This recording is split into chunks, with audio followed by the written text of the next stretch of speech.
once you're able to be in a complete state of relaxation, you tell your mind wonderful things that you are capable of. Your things, for example, you're preparing yourself for the next day. You're preparing yourself for an interview. So you tell yourself that once I'm calm, this is what I'm going to take forward. I'm going to bring this calmness, this confidence, this focus, and I'm going to be able to do that. Hello and welcome to It's a Journey podcast. How are you healing today? Your host, Stephanie Naidu, welcomes guests from different parts of the globe with professional expertise in health and holistic wellness. Holistic means physical, emotional, social, and spiritual well-being. So what do all of our guests have in common? It's their dedication to help us with our healing journey and personal development. Let's dive into this new episode with our special guest and explore the answers in order to continue our personal journey's exploration towards healing and self-love. Oasmita is a hypnotherapist and a Reiki master. She earned a practitioner diploma from London College of Clinical Hypnosis Asia. She is a life member of British Society of Clinical Hypnosis and an affiliate member of Malaysian Society of Clinical Hypnosis. Before becoming a therapist, Oasmita worked for 15 years in various business development and client-facing roles. Having worked through a pregnancy while striving to achieve work-life balance, Oasmita is keen to work with first-time parents and help them to enjoy this very crucial phase with tools and suggestions. She has been successfully treating clients with emotional and physical symptoms. Patience, empathy, and empowering suggestions are three pillars she works with in all her sessions. She specializes in stress management, guided imagery meditation, insomnia, self-confidence, anxiety and panic disorder, performance anxiety, phobias, and many other issues. She enjoys music, traveling, and time out for reflection. In these 15 episodes, I will be talking to Oasmita about hypnotherapy and self-hypnosis. Our topic today is the healing power within. Hello, Oasmita. It's such a pleasure to have you today. Welcome to my podcast, It's a Journey. Thank you so much, Stephanie. It's my pleasure to be here as well. So we're going to start with you today. And I'd like to know, please share your journey about becoming a clinical hypnotherapist and Reiki healer. Thank you. It's quite a journey actually, and it's been very intriguing for me because I come from India. I'm born and brought up there, and I've been working in a corporate organization for 15 years. So that's more or less the better half of my years. I was doing that. And clinical hypnotherapy and Reiki came as a part of a learning that happened in my life. So I was doing Reiki it's almost 4 and 5 years that I've been practicing Reiki. And I came in contact with Reiki as a healing modality in family because I was going through some personal loss and I was also having a lot of body pain. And somebody did that to me. And I was like very, very intrigued that what is this? Because it kind of changes your body system. It starts healing in its own capacity. And I was ever very, very, interested to learn about it. And I became a seeker of knowledge, and I read about it. I went to people, asked them how do they do it. But it took me 34 years to come to Malaysia, very, very far from India, to learn Reiki in this country. So I learned Reiki here, and I learned Reiki to heal my family, heal my loved ones. And that is what I think my goal was. There was nothing more than I wanted at that point. But within 2 years, I became a Reiki master, and I started connecting with people and trying and help them in their journey to find truth. But I always found that they had questions for me and I didn't have answers, or rather I had answers, I didn't know how to tell them. because sometimes you have to rephrase what you tell them. It has to be gentle, it has to be polite, but something that they can take back positively. And I learned that with clinical hypnotherapy. I think when I learned clinical hypnotherapy, I realized there's so many ways you can actually ask a question and understand from where the trigger or the pain or the trauma or just the thought that has affected their life or conditioned their life has started. And I started practicing clinical hypnotherapy. It's 1 year now. And what I do is a marriage between Reiki and clinical hypnotherapy. One is about the body, soul, and the other is about the mind. So that's bringing together. That's my practice and that's my journey. Wonderful. Thank you so much for this introduction about yourself.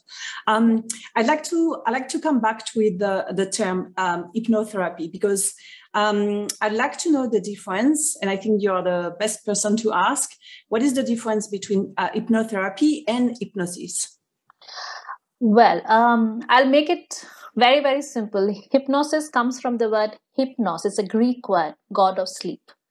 So hypnosis is something that we experience every day. It's a trance-like state where you are not aware of your physical sensation and you drift off to a state where you're daydreaming, or you're in a trance state where your internal memories or suggestions or visions just come alive. So maybe you are in a boring class on a bench and your mind drifts off to the football match or drifts off to a movie theater, or you're giving a presentation and then the talk starts and you drift off. Oh, I need to cook something, or my baby is waiting for me. So that is actually hypnosis.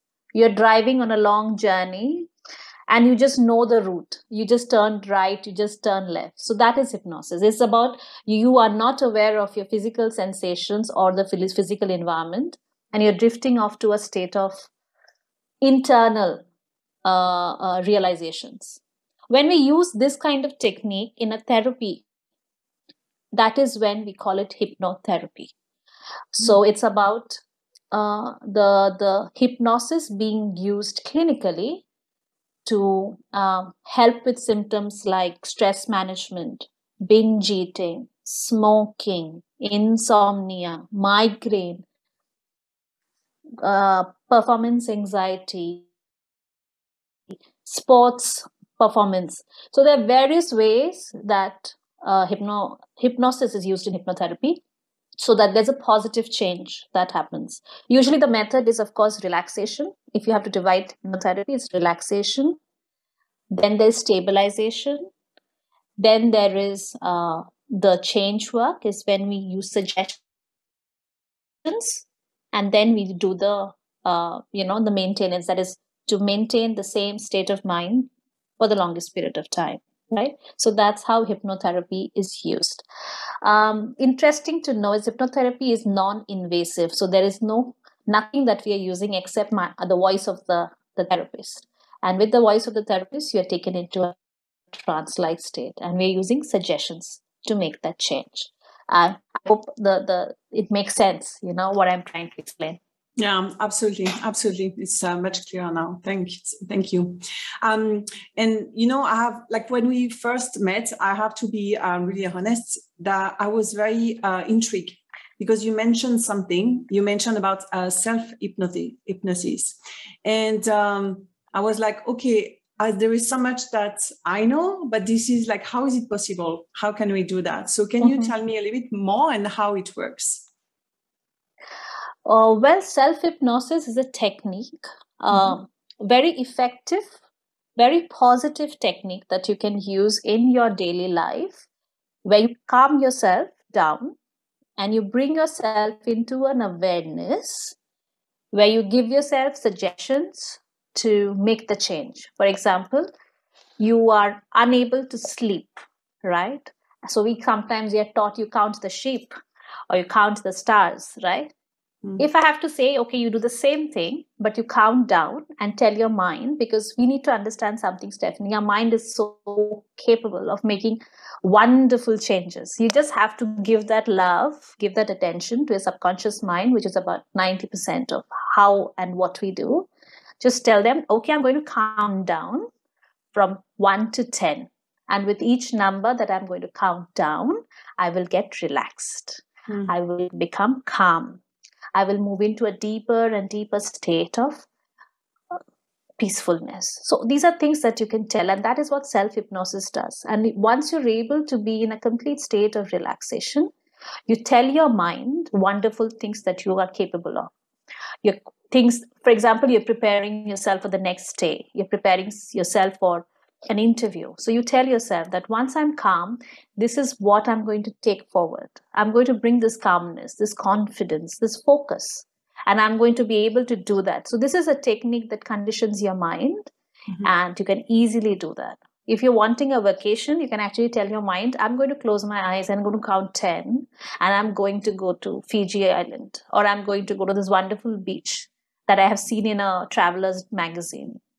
So that's what self-hypnosis is a technique that you use, that you are taught by a therapist to train your mind to make those changes, which you can do every day, any time of the day you want. So that is self-hypnosis. Okay. And you're talking about, like the change or the many things that we can do ourselves, the power of the mind and how we can, change that.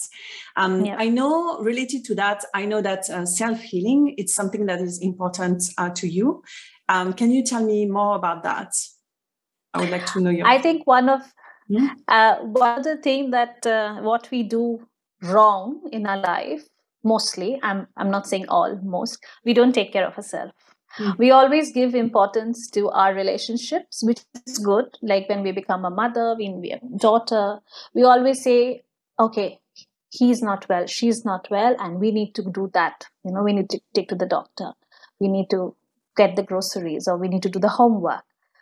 But when we talk about healing, it's not about just, saying that I am well, I need to take care of myself. It's about giving yourself the pause, giving yourself the 10 minutes of time. And we have to be aware that thoughts come to us for a reason, because it's there in our subconscious mind. So if there is a pain in your neck, or if you feel you are heavy in your heart, or if you're overwhelmed with emotion and suddenly you feel like crying, or you feel extreme bouts of anger, take a pause. Understand why is it coming from, because it's going to come back every now and then, unless and until you listen to it. It's like our thoughts is an extension of ourselves. They are our best friend, They always come tapping on your door saying that, hello, I'm here, listen to me. So self-healing is a process from acknowledging of the awareness that what these emotions are, and have a conversation with that, right? Only if you're aware and you accept, okay, there is something that is happening in my life. What is it? So then that is when you take that step. If you need to go and meet your best friend, which you haven't done for 4 years, 5 years, do it. If it means you need to pause from work and need to just go for 2 days of vacation, please do it. If it means you need to have a date night with your husband or your partner, because that is what your body needs, it needs love, it needs nurturing, you do that. So healing is very powerful. And for me, self-healing is the first step for your mental health, whichever way you want to put it. Yeah. And, I'm glad that you're saying self-healing is linked to self-care. And I'm glad that you're saying, you're mentioning different things rather than, have a massage, or things like I'll have a glass of wine, or things like that. Because a lot of time, that's where we think that, I'm taking care of myself, spending time of myself. I give myself pleasure. But self-healing is much, much more than that. So it's nice that you are bringing that. Absolutely. I think what happens is, that's another thing in hypnotherapy that I've learned, and I tell everybody, is you are relaxed, and that's the time your thoughts comes to you. So if you're having a glass of wine, very good. If you're going for a massage, very good. The thought will come back right after it's something that I've seen, and my friends have told me. So the thoughts always come back, and you're wondering, I just had a glass of wine to relax, or I just went for a massage. Why am I feeling so sad? That's because your body is relaxed. And that's why the emotions have surfaced. So please have a glass of wine. Please go for a massage, but just be aware of what thoughts are coming. Take care of that as well. Absolutely. Absolutely. Thank you. Of course, like before I asked you to be my guest on my podcast, I had a session with you and I absolutely loved it.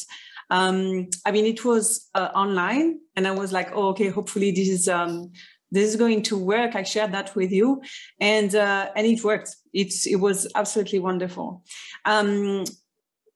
So the session itself was wonderful, but then what came after was even better, but because you sent me a personalized meditation recording, and I loved it.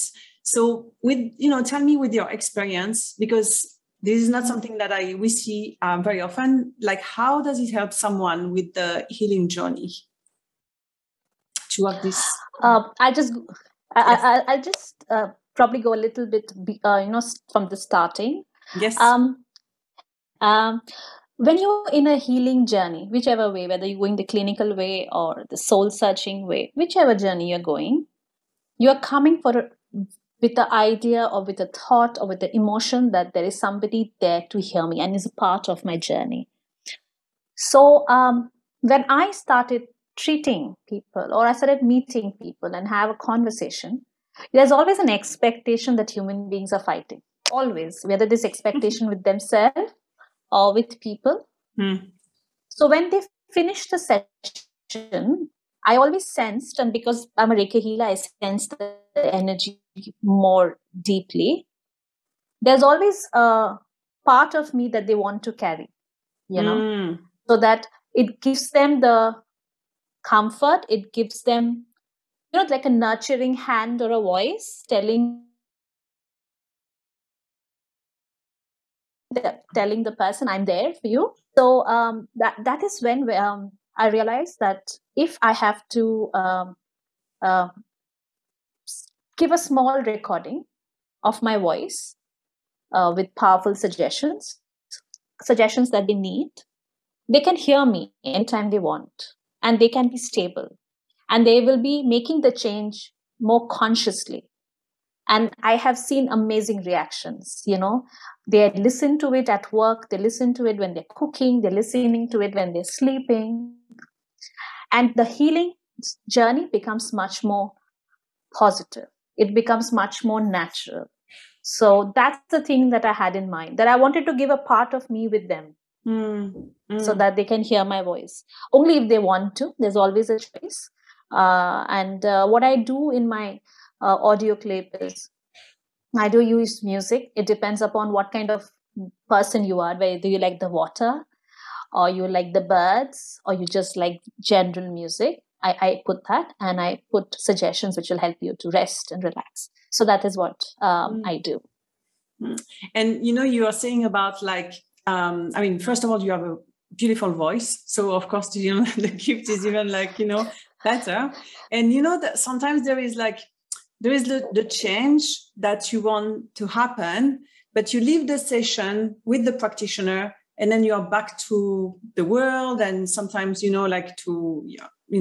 so having this is also like a reminder of what you committed to extend the work, to continue the work at home. That's how I also felt about it. But I think it's a wonderful initiative to add. It's a little bit plus. Going back to what you do, and then I'm going back now to the introduction, because you mentioned about hypnotherapy, and then you also mentioned Reiki, and then you said that you combine these together. Okay, so can you tell me how these two modalities support each other? work with clients, I work with their energy, even if I'm doing clinical hypnotherapy with them. Doing my first session is I try and um, help them achieve a very relaxed, calm state of mind.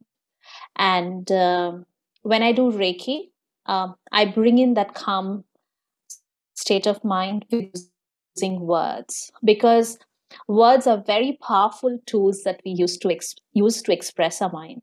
And I have often seen people have difficulty expressing because they feel they are being judged. And perhaps they are being judged when they go to different therapists, or they've gone to psychologist or psychiatrist. Not that they're doing anything wrong, but their journey might not have been that good. I'm sure there are powerful and good psychologists around, but my clients have felt that, it's not helping. Nobody's understanding their story. So the first session, I do a Reiki for them to just understand how and what it is, right? With their permission. What I've seen is they cry. They just cry. And when they cry, their heart is lighter.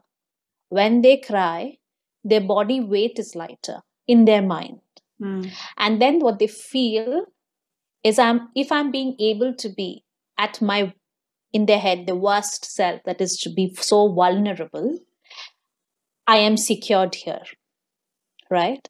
So it's very important for me as a therapist, as a Reiki healer, to ensure that the client is feeling secured, and I do not start my session with asking questions. Tell me about this, tell me about that. I just tell them, you don't talk to me, I don't talk to you. You just experience.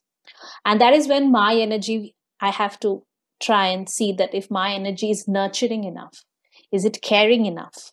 So that is how I use my Reiki in my first session. Mostly, it gives them the channel to open up. And then, Stephanie, there's no looking back. I think they just pour their heart out. And, they talk about from their childhood, they talk about what they are going through now. And I don't have to ask them questions. They just tell me what it is. So that is the first use of how I use Reiki and clinical hypnotherapy. Why do I use clinical therapy when I'm using Reiki? Is because because there are always a way of asking questions. There's always a way to suggest the right word, because I have to be very careful and mindful what words will have. Clinical hypnotherapy comes with the technique. It comes with use energy healing and clinical hypnotherapy. It becomes a very holistic therapy. It doesn't look like something that is done or experienced before. So there's a newness into the work that I do.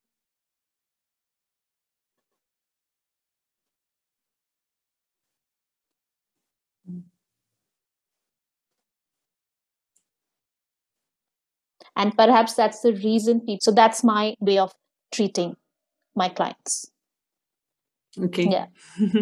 Thank you so much. And part of your answer when you say giving like a Reiki to the person at the beginning of the session helps because you want your client to feel secure. And it's true that with the hypnotherapy, as a client, sometimes we wonder is the practitioner is going to make me do things that I don't want to do, or there is a little bit of something like that. Maybe this is something that you also heard with your clients. What do you say about it? Yeah, I've heard it far too many times, and there are a lot of questions that's been asked also. What I want to say is what we do is it's not what we want to do. So one of the key things that we need to know is we cannot do anything without your permission. Not say, do, suggest anything, because even if we suggest to you while you're in trance state, please give credit to your own mind. It's not mine. So your mind will function exactly the way you want to function. So even though if I'm telling you to go to a beach, if your mind is not prepared to go to a beach, it will not go.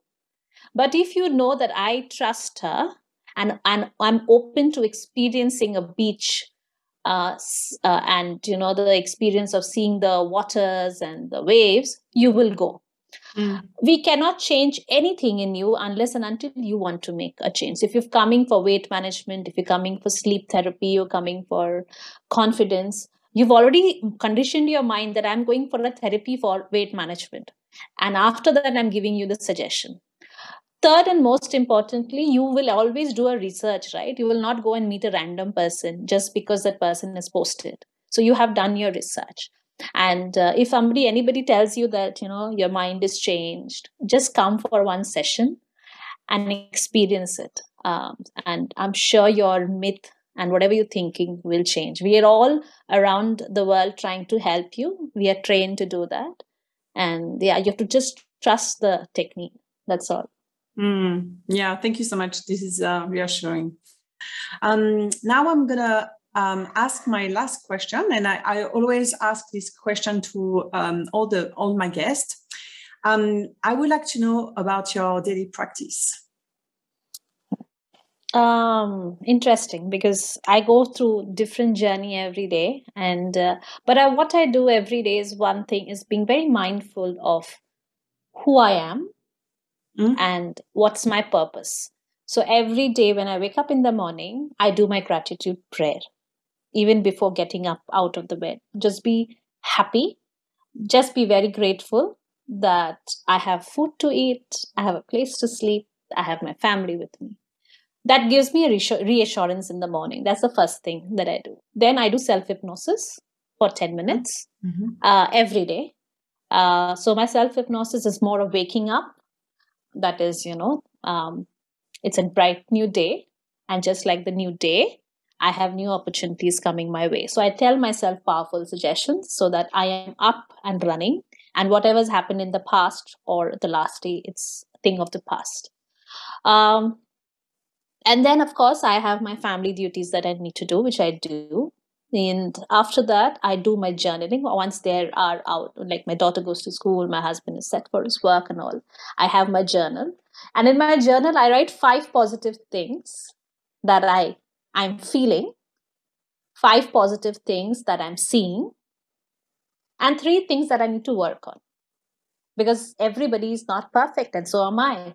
And there's always scope for improvement. It's like an oxygen for me to keep improvising. And of course, then I have my client meetings. I have different sessions that I take through. So what I do is in between sessions, every session, I take a gap and I try and disconnect myself from every client. I don't get involved. And I'm sure that is done by every therapist. So I do Reiki to ground myself. That's where I bring in Reiki in my daily practice. I do Reiki to ground myself, disconnect. And then after my day is over, I connect with my family, do big thing with them, have dinner, have a chat. And then when everybody's sleeping again in the night, I have my thank you prayer that I'm very thankful. And I do that is because I believe the universe around is also catching those words, right? It's a way of me being around gratitude and being thankful. But one other thing that I've learned is every day is not the same. You can have your bad days and good days. And I'm very blessed to have a community around me where we look out for each other. So one thing that we do every day is we send a message in that community asking, are you guys okay? Because that's also our role, right? That's a part of the process. Just to ask near and dear ones, are you okay? Because you just want to make sure that if there is any space for them, you have that space for them to reach out to you. So these are 3-4 things that I do every day. And I think it keeps me going. It keeps me very motivated. And of course, I read inspiring stories, what things people are doing around, continue my knowledge seeking part, learn something new, adapt to something new. reach out to a friend, reach out to a family member, reach out to a stranger, and just ask, is there anything that I can do for you? So that's how my daily days goes. I really like what you say about having this community, and then part of your practice is just like asking, how are you doing? Is everything okay? This is great, and this is why I like to ask this question to every guest on my podcast, is because every time I get a different answer, and I love this one. I love the general answer, and particularly about the community, because this is a wonderful practice to include the other people. Oasmita, thank you so much for this wonderful conversation, and it was a great pleasure to have you today. Thank you so much, Stephanie, for having me on your show, and thank you for giving me an opportunity to talk about what I do, because I'm very passionate about it, and I'm very glad that I could have this space to share that. You can learn more about Oasmita on Instagram and Facebook at ozalok2021 and on our website www.ozalok.life. If you didn't have time to write everything down, or if you have doubts about the spelling, no worries. All the links are listed in the description section on our YouTube channel at Ujjivati. Thank you to all our listeners, and see you very soon for more on healing, self-love, and your personal journey. Thank you for listening and for taking time for yourself. If you enjoyed this episode, please subscribe to our podcast, share this episode with others on social media, or leave a rating and a review. To catch the latest from Ujjivati, follow us on Instagram, Facebook, or Twitter at Ujjivati. Thanks again, and see you on the next episode.